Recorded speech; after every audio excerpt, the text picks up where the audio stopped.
Hey folks, you are listening to WPVM 103.7 FM in Asheville. You can listen online at WPVMFM.org. I'm Abby the Spoon Lady. And we've got a very special guest here with us. Would you like to introduce yourself? My name is James Squires. Hi, James. Hey, how are you, Abby? And James has been in and out around town for how long now? Going on 7 months. 7 months. Yeah, and so if you've been wandering about and checking out the Buskers, the feller we are speaking of by description is what do you got here? You got a cello, and what kind of flutes are these here? Native American drone flutes. Drone flutes. Yeah. Now, are these particular flutes from a certain tribe or? Well, I think the concept of it was brought out from the Peruvian style flute with the double flute, and a gentleman started making them in Arizona and kind of applying that concept to a more North American, Native American style flute, and it kind of blew up in a big craze about 10, 15 years ago. People started making them. These ones are made by a gentleman named Odell Borg. His company's called High Spirit Flutes. He's an amazing flute maker. So that's awesome. That is awesome. Well, how long have you been playing the cello? How long have you been playing the flute? I've been playing the cello since I was in the 5th grade, 10 years old. So, and goodness. It was kind of my gateway instrument. By the time I was, an adult, I realized, how versatile music was. In my 20s, I started picking up other instruments, hand drumming and playing the flutes and whatnot. Some are ready to be played in front of people, some I'm not ready to play. To other people yet. Need a little more practice. I have some of those instruments too. Oh, it's piled up in the corner. Well, as far as street performance here, though, you've been coming down for about half a year, you said, give or take. Yeah. And mostly I've been seeing you on Mondays, Sundays, and Mondays. Yeah, it's those are my off days. I got a day job.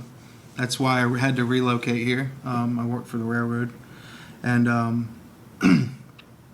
I lost my job back home, and Asheville was one of the options to relocate, and it seemed like a very desirable place to be, and the music scene was obviously appealing to me. So. Yeah, of course. So if you were relocating here, you'd be working for the railroad here, or?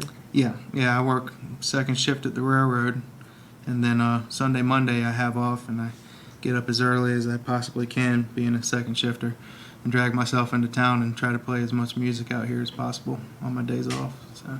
Yeah. All right, folks. So if you're out and about downtown and you see this cello playing, flute playing, awesome feller, and then you know that you just heard him on the radio, and maybe you should stop to say hi and introduce yourself and listen for a moment and say, hey, welcome to town. Get your family here. We're happy to have you. July. I will have my family here in July. It's been a very long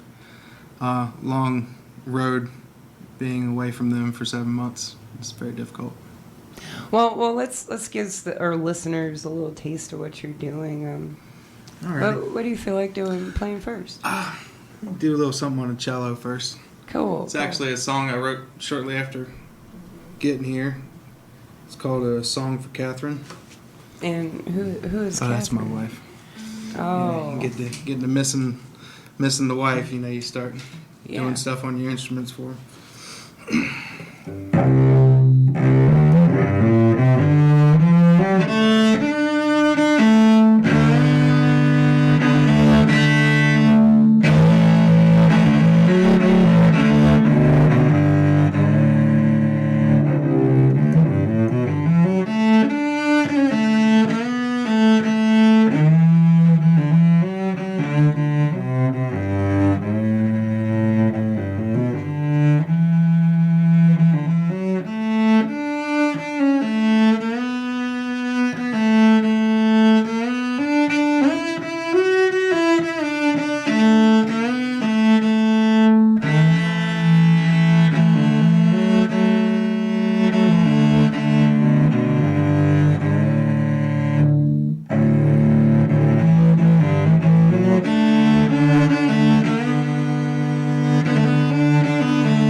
That's really awesome.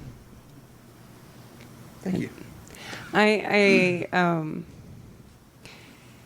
Music is definitely one of those things that brings you close to your feelings, your emotions, your even your anger. Yeah, it's I mean, I know you got to actually play the instrument and produce it, but the sound itself is one of those just intangible things. It's actually a part of you that you're projecting to others. So it's pretty powerful. Yeah, definitely.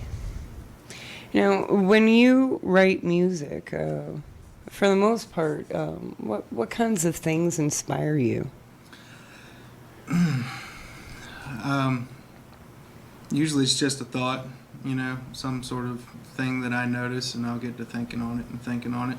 Sometimes it'll be another song I heard, and it's in some key that I haven't fiddled around with yet, and I get to messing with it, and it just kind of becomes my own, something that comes right out of my head, just by picking off of something else a little bit, and then just mutating it into my own type of music. So Being a little inspired. yeah, just a little bit of inspiration. Usually hearing something. As a percussionist, when I drum, I get a lot of my inspirations just from sounds around me. Stuff, Mm-hmm. just everyday stuff that you hear that you might pick up on, and same thing with the flute. So yeah, I guess my inspiration comes from multiple things. Now, so for street performing in Asheville, you kind of get a chance to have folks play music with you and to play music with other folks and kind of swap yeah. ideas and stuff around. That's one of the greatest parts about it is the other musicians that you get to meet. I'm very much into improving. I was in a music group back home for 10 years, Mystic Fire, and we wrote our own music, from start to finish. Never did any type of covers or anything, and we always found it very rewarding to do just to pick a key and do like an improv at the end of each show, and because of that, I kind of grew very accustomed to just picking up and going. As long as I know what key I need to be in and all that, I can whittle my way in to whatever other people are doing pretty easily. So, and I've had that opportunity quite a bit with some amazing people out here, on the streets of Asheville. So, yeah. So, folks, just a little reminder, a little pause for the cause here.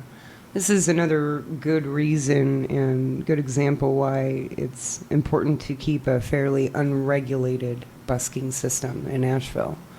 It creates this atmosphere that's great for learning and trading ideas, and creates this village green kind of atmosphere that we would dearly miss. oh yeah, I mean, as a solo artist, which I usually do my own thing, it's very rewarding, and it's quite a different reaction when you play as a solo artist and as a group. You draw a different kind of crowd, you get different reactions out of people, and if it wasn't for that, the intermingling, so to speak, with musicians with other musicians, it would be a little bit more static. Yeah. Well, I know that the Fly By Night Rounders are looking forward to having you sit in with us. Oh yeah, I got to.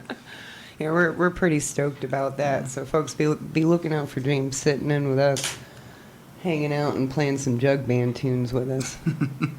I bet we could get some chuggy jug noises going on that cello. Oh yes. I can make it as clean or as dirty as possible when it comes to sound coming out of this instrument. We like it dirty. Yeah.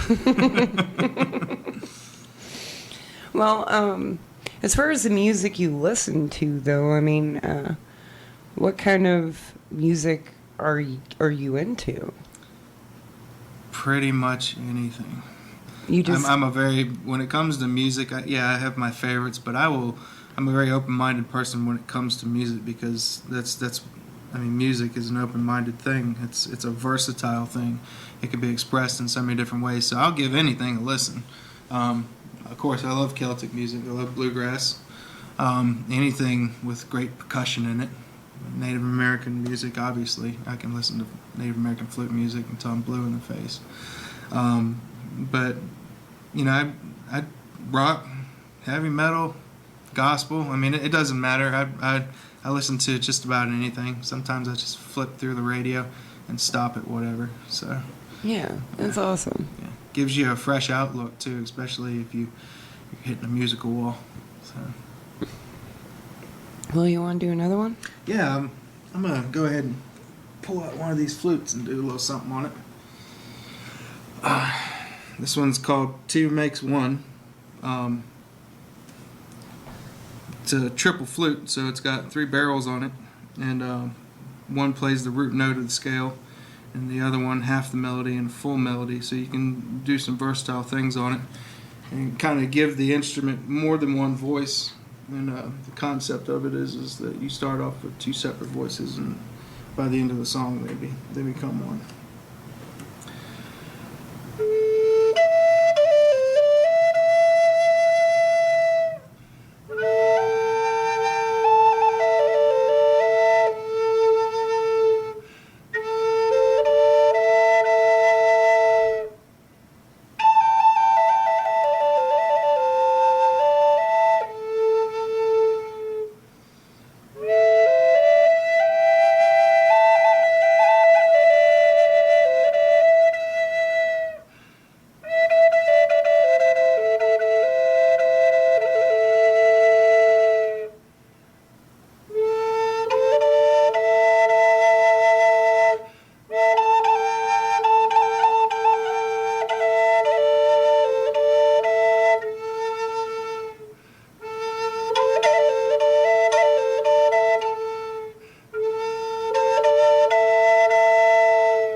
Yeah.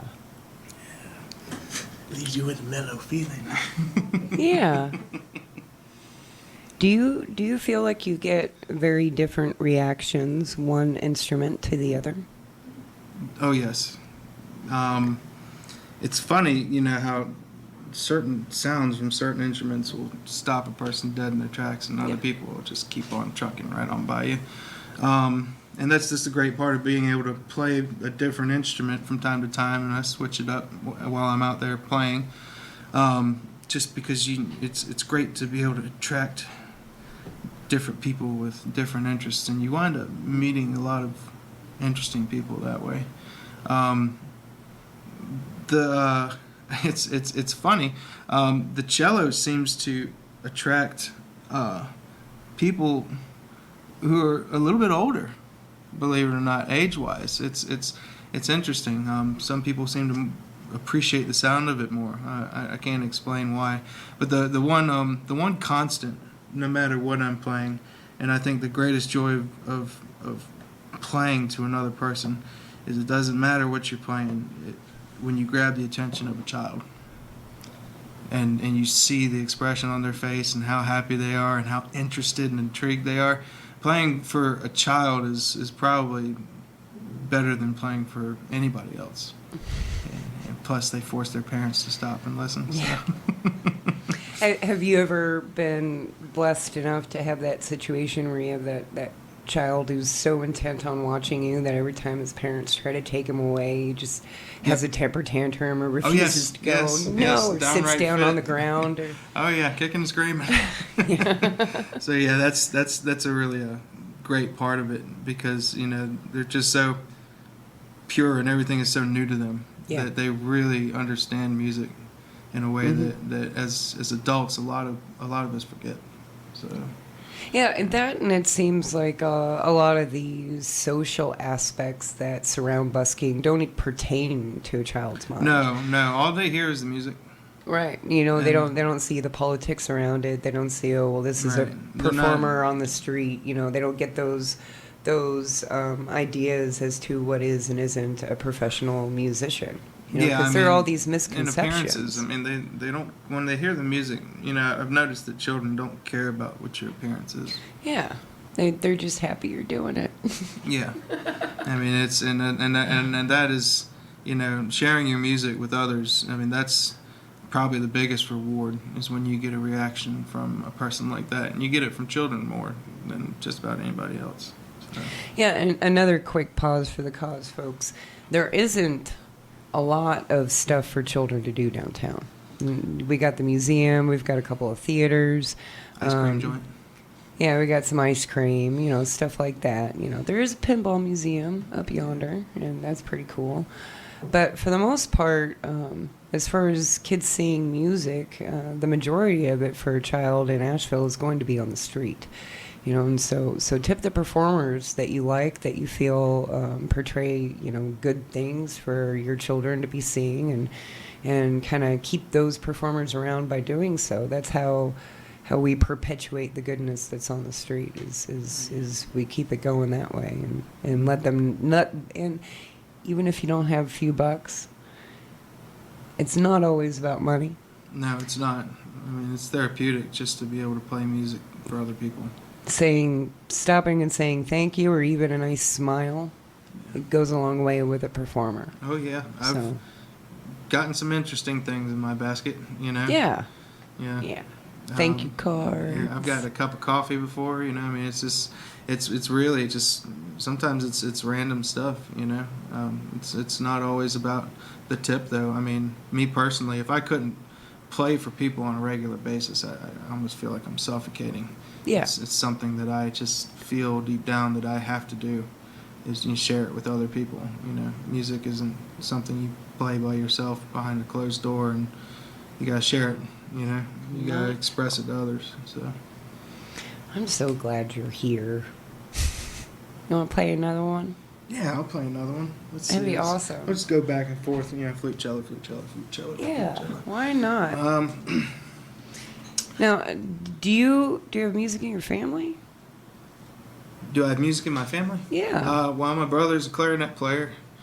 My mother was a music teacher, so that's probably where 90% of my influence comes from. Is the fact that I grew up with a piano in the house that I used to bang on way too hard.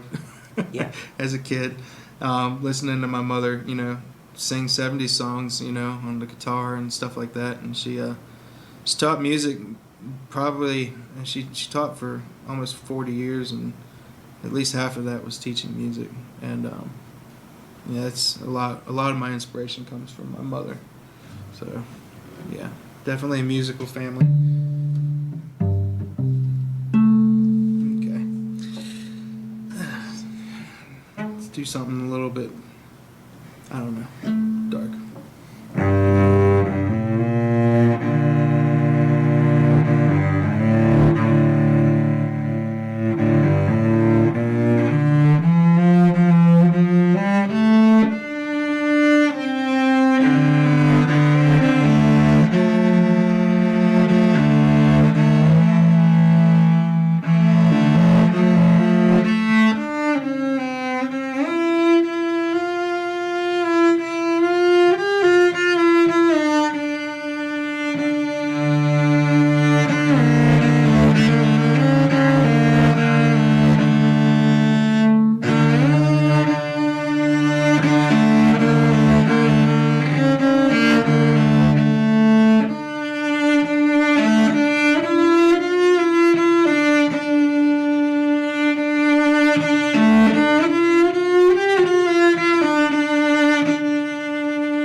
was that tune called? That was Gypsy Scale Improv. It doesn't have a name. Doesn't have a name. No, it's just me rambling. And that's what I usually do on the street. You know, I mean, I come up with some stuff, but there's nothing like just finding a niche on your instrument, something that just feels comfortable. It's just almost like a stream of conscience type thing where you know, kind of like the writer James Joyce. He used to just spew words out on the page and just write something amazing without any forethought. And sometimes I think that's what music needs to be. It's just a stream of notes just coming out of you, however it feels. Yeah, so. Yep. James Joyce was one of my favorite things to read when I was a kid, which is pretty odd, you know, because children don't usually go for James Joyce. He's a bit of a bear kids, when it comes to reading. Sometimes it's difficult, and it has to do with that, you know, whole stream of thought, how he writes. And I think that the same concept applied to music can just create, you know, great things. I've done things that I've sat there and banged my head against the wall later trying to remember how I did it. Yeah, I do that with the spoons. I'll do something on accident. Yeah, and it just sounds amazing. And it's when you let go, you know, kind of your concepts of how you should play and your inhibitions, and you just let your hands do what they feel instead of what they think. Yep. And, yeah. Definitely. Sometimes is a very true expression of music. So. Now, folks, we're here at the half-hour mark. I'm going to stop and tell you something real quick. If you are interested in street performing in Asheville, you can go to avlbuskers.org, and there's some information up there. Both information for our buskers and for those visiting. If you're curious as to how it works and what the etiquette is, you can also go there and find out stuff like that. A lot of our buskers on the street love it when you send them photos and videos, things like that. You know, the majority of us are very, very nice, just like the majority of humankind. Oh, yes. And so, you know, stop and talk and say hi and get to know us. You know, if you stop by, if you've seen a street performer on your way to work consistently, you know, for the last couple of weeks, maybe it wouldn't hurt to stop and say, hi, my name is, or hey, where did you come from? Because that's how we create community, is a little bit of understanding and realizing where people come from. Another thing to recognize is that a lot of buskers also do indoor booking. Being a busker and playing music on the street has nothing to do with your quality or level of musicianship. It just has to do with where you're at, meaning outside playing music. Yeah. That's it. So, you know, we have a lot of musicians that play places like the Orange Peel and Isis and all the fancy music halls here that come out and go busking, as well as beginner musicians, children, travelers, people of walks of all ages. You know, and so if you hear a busker and you're interested in the music that they're playing, you know, consider hiring a busker for an event, you know, and stop and talk to the musicians, because... Especially when the weather gets colder. Yeah, and especially when it gets colder. December's not very kind to a cello. Right. You know, so keep these things in mind. Yeah. So since you've been in Asheville, are there some interesting busking acts that you've seen that you think stand out to you? Oh, yeah. I love The Fisherman. That dude is awesome. I hear there's a leaning guy. I haven't got to see him yet. Yeah, he'll be out this week. But, you know, busking is not just about music, which I think, unless you catch it at the right time, a lot of people don't know that. You know, busking, I mean, we had a guy out there, and I write poetry. I've been writing poetry my whole life. I love literature. And the guy out there with the typewriter, just spewing poems out on a typewriter, which is not, you can't backspace delete, you know, you can't erase what you've written once you punch a key on a typewriter, just cranking out poems on the sidewalk. I mean, that was amazing. I thought that was extremely daring and bold on his part. You know, as a writer, I can appreciate that. But yeah, I guess it's the Bronze Fisherman. Yes. Yeah, The Bronze Fisherman. He's insane. I like watching him. Oh, Yeah. shout out. Yeah, he's great. I've never introduced myself, but I've watched from afar. But Cricket Creek. Cricket Creek Gypsies. There's another shout out for us. Yeah, those are my buddies right there. I love jamming with those guys. We stumbled across each other, a couple months ago, and we've done quite a few sessions outside the Flatiron, and it's funny because when you play music with different people, it pulls very different things out of you. And like playing with them, I mean, I do things on my flutes and cellos that I wouldn't do, with other musicians. There's a young man. He's the first busker that I met when I came here. He's a little bit younger than me, but he's seems to be a really good kid. His name's Tesso, and he beatboxes and plays on the guitar.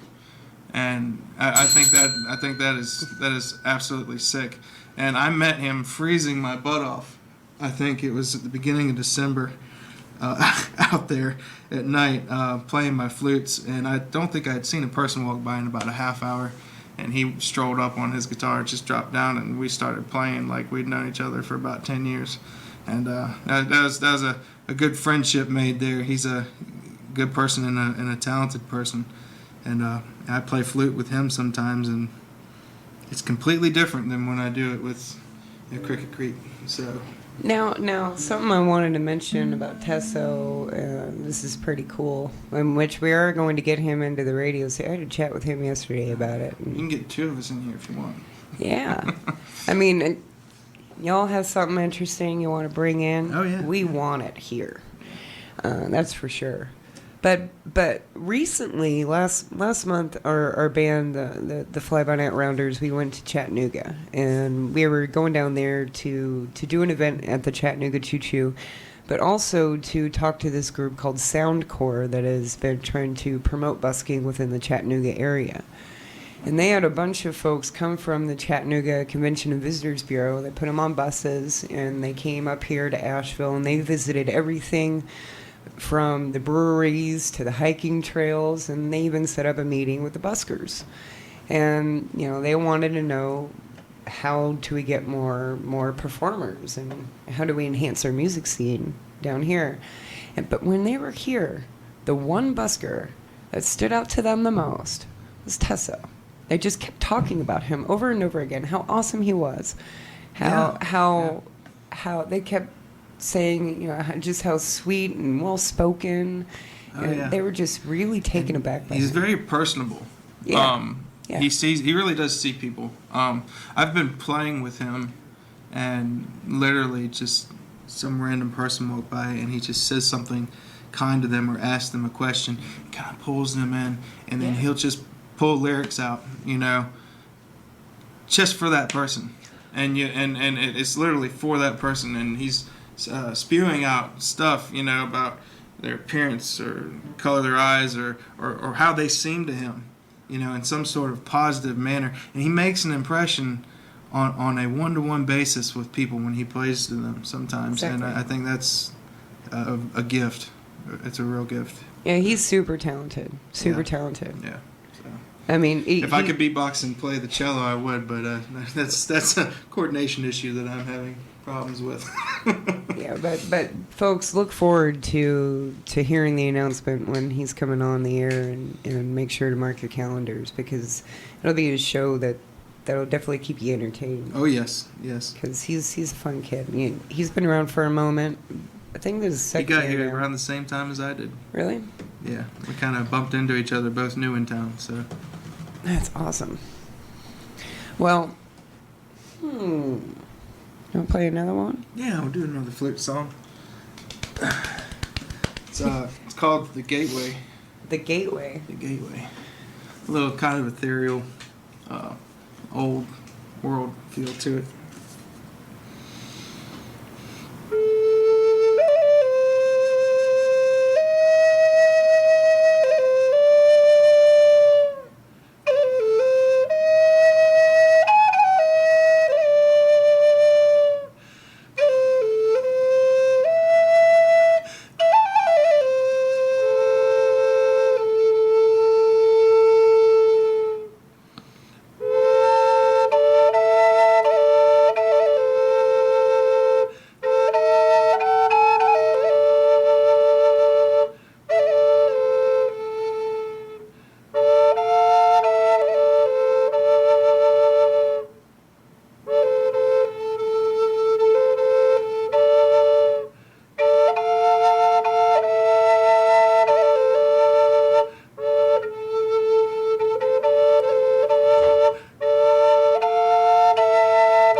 great. Thank you. I just got a message on one of our little accounts here. It says that they'd seen you downtown and they're excited that you're on the radio. Yay, I've been seen. Yay, someone's listening. All right, that's awesome. Yeah. You know, folks, if you see buskers downtown that you feel like should be represented and brought up onto the radio, let them know and send me a message too. Take a photo, snapshot, video, describe them, whatever it takes to say the Spoon Lady wants you. Seriously. You know, and you know, on a further note, stop and say hi to us. Yeah. Stop and say hi. I really enjoy waiting on you when I'm out there performing. I like. Do you? Yes, I do, because to me it's relaxing, you know, and it seems like, you know, the attitude, you know, you almost see it in the pace of people walking when they walk up to you, that they kind of get almost even calmer as they walk towards you. I'm amid this great field of calmness. I'm serious. Well, a lot of what I do is pretty mellow, and I do have a couple of more upbeat, moderate paced, fast paced stuff that I do.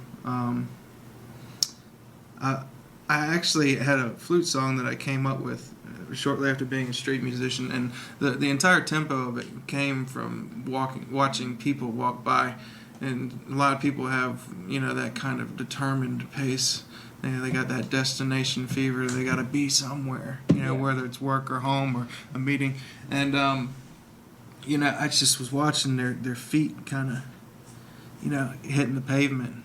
And it's just very simple, you know, rhythm to it. But, you know, I kind of came up with some sort of improvisation thing that I do when I see people walking at that certain pace.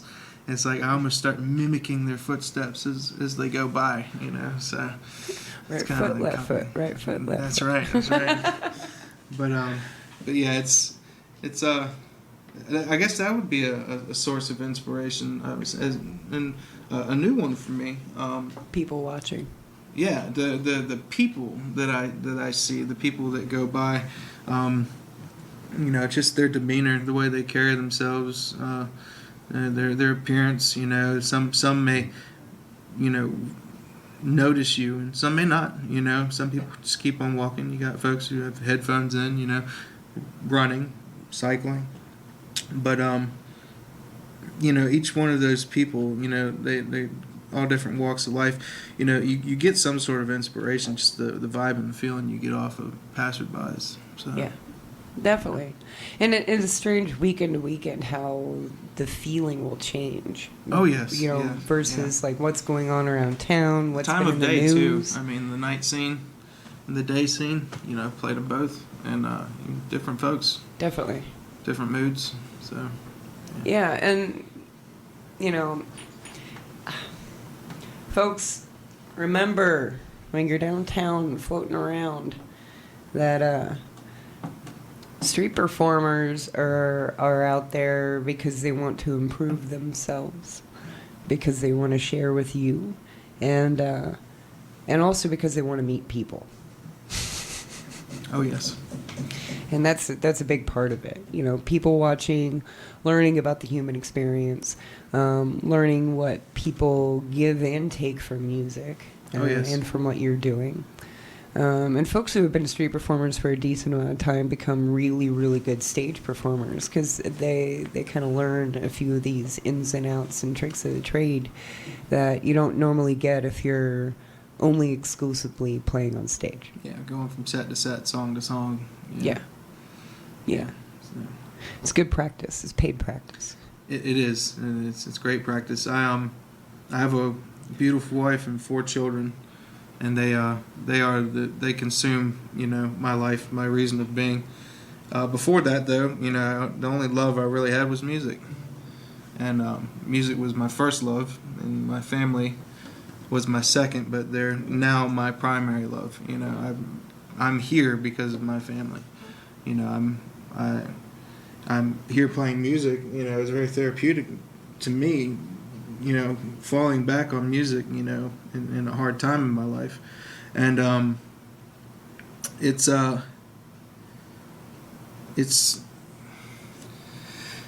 they're the reason I'm here. I mean, it's all there is to it. A lot of my music, it's for them. So it's. Well, it'll be nice to get your family here, and that's right around the corner. It will. It will. I'm counting the days until they're with me. So. That's awesome.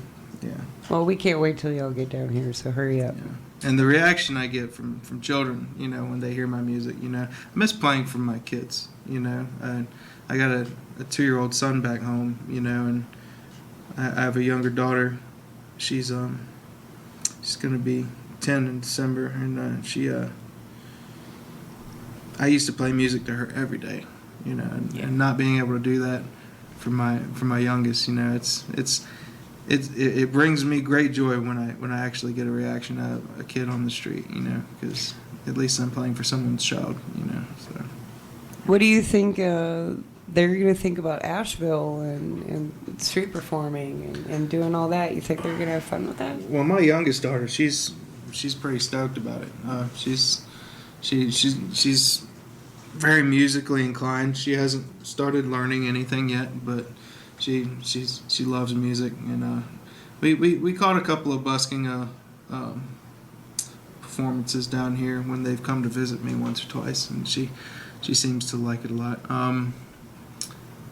It's a bit of a larger city than we're used to being in, so it can be a little overwhelming, kind of a culture shock, Where I'm from, it's a lot flatter, closer to sea level, and your neighbors on the other side of the fence.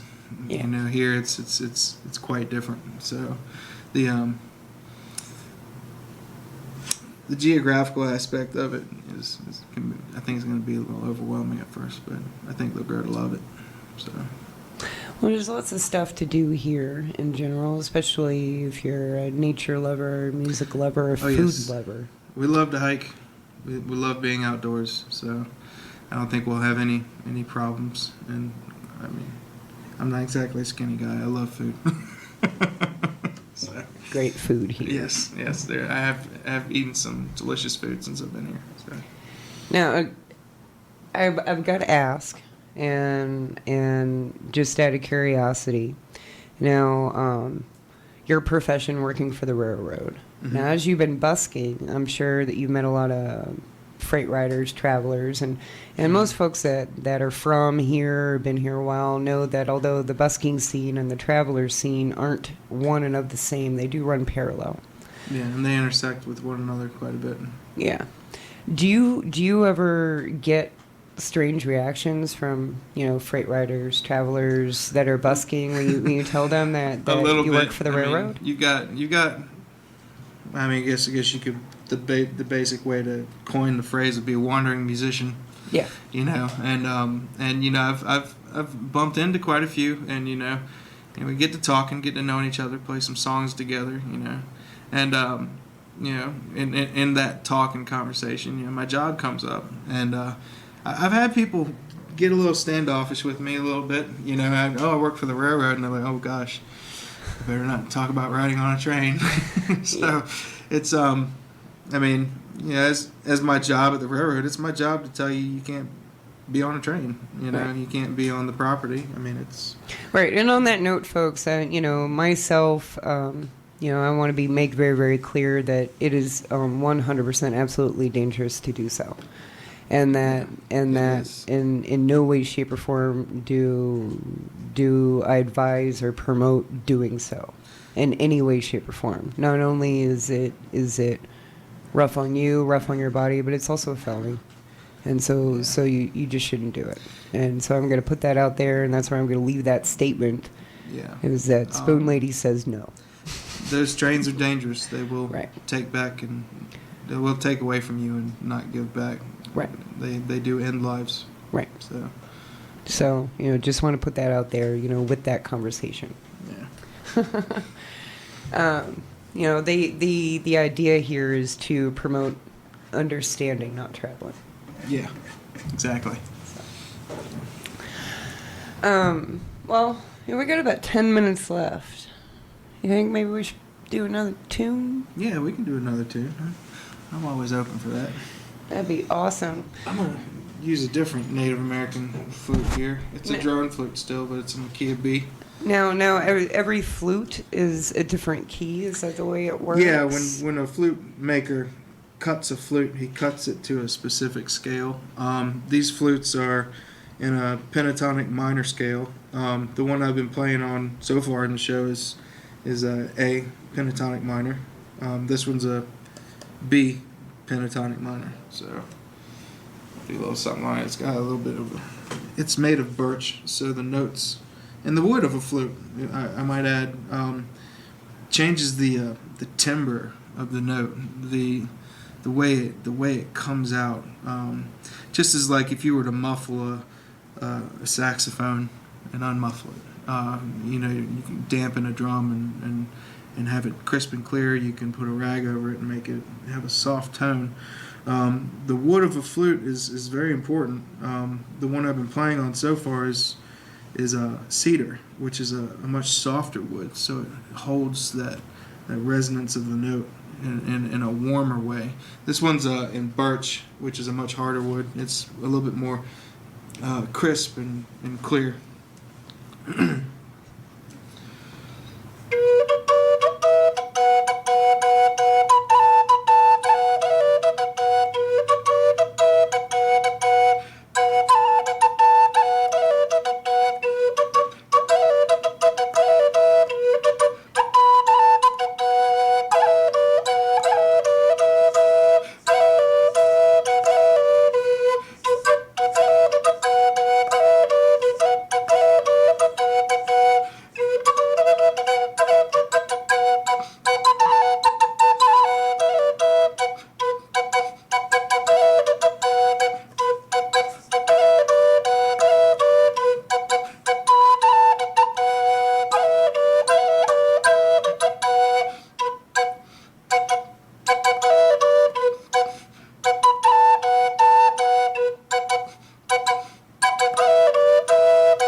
Awesome. Awesome. All right, folks. So, hopefully you've learned something cool today about flutes, about busking, about human nature, about... Flutes are awesome. Flutes are fun. Sharing your musical, theatrical, poetic experiences with your city and your neighbors. All of this stuff is very, very important. Kind of keep the community going. Something I also want to point out is that cities that are healthy as far as the music culture goes, and the cities that have accessible art are usually the cities that have really, really awesome music scenes that are accessible also. And Asheville falls into those categories. Music itself is an art. A lot of people overlook that. If you see street performers, that's a sign of a healthy art scene. Oh, yeah. All the way around, not just music, all the way around. So, just kind of keep that in mind. Oh, you got any shout outs? Shout outs? Yeah. Well, definitely to Tesso. I told him I'd meet him down at the Flatiron after I left here. So. Oh, so folks, you know where to go. Yeah, me You and know where to Tesso. go. He's planning on meeting me outside the Flatiron. Now I'm holding him to it because I'm saying it over the radio. So. Yeah. Well, you know. And obviously my wife and kids. I miss them very much, and I'm looking forward to seeing them very soon. So. Well, I'm looking forward to meeting them. I can't wait to get them up here. Oh yeah. And get you back in here, and they come in with you. Yeah. My youngest girl, she's a talker, so she can definitely eat up some time. Yeah, that'd be cool. That'd be awesome. I have plenty of kids coming in here. Ain't no reason your kids can't too. Yeah. All right, that's great. They get a kick out of that. All right, folks. So you've been listening to Busker Broadcast. This is WPVM 103.7 FM in Asheville. We've had James Squires in here playing cello, playing some Native American flutes, and something that I also want to point out and tell you is that you really should be going onto Facebook and liking both WPVM and the Asheville Buskers Collective and subscribing to our events. That way you know when this kind of totally awesome stuff comes up. So you could be like right on top of it, and your friends think you're cool, and we'll think you're cool, and we know how much being cool is important, and so we are here to help you do that. Very much so. Is there anywhere we can find, do you have any recordings or anything like that? A Facebook page? The music group I was in, we to be honest with you, I don't know if it got taken down or not. Unfortunately, six of us, some of the most amazing people I've ever had the privilege of playing music with, and all of them are very close friends. We as a group had a CD online. It should be able to still access it on cdbaby.com. The name of the CD is Shatter. The name of the group is Mystic Fire, MYSTICFIRE. Shatter, Mystic Fire. But as opposed to hard copies, no, I don't have any. Those have all been dwindled away since the music group unfortunately had to split up. So. Well, maybe we can help you get some. Yeah. I don't think that would be too much of an issue. All right, folks. We're going to go on to break. Stay tuned in, or either that or get down to that Flatiron and come see this feller play some music live. You can not only like him and us on Facebook, you can like us in real life. Real life liking is good. Real life liking is good. We enjoy that. Oh, yeah. Digital liking is nice, but it is what it is. In the meantime, I'm going to play you a little bit of the Buskets. And the Buskets are a couple of really awesome kids that come down and play tunes for us downtown. They're pretty cool. Yeah. They got a couple of guitars, a small amplifier that they use very appropriately. They're just awesome. And so I'm going to play one of them doing the Yellow Submarine. And, yep. And kind of go into break. When we come back, we're going to talk about some events that are going on around town and how you can get involved. So make sure you get your tiny little pieces of string that you're going to be tying around your fingers to remind you, or your pen and paper, your PDA or whatever it is. And make sure, again, to write these things down so that your friends will think you're cool. Yep. All right, folks. WPVM 103.7 FM in Asheville. You can tune in online at WPVMFM.org.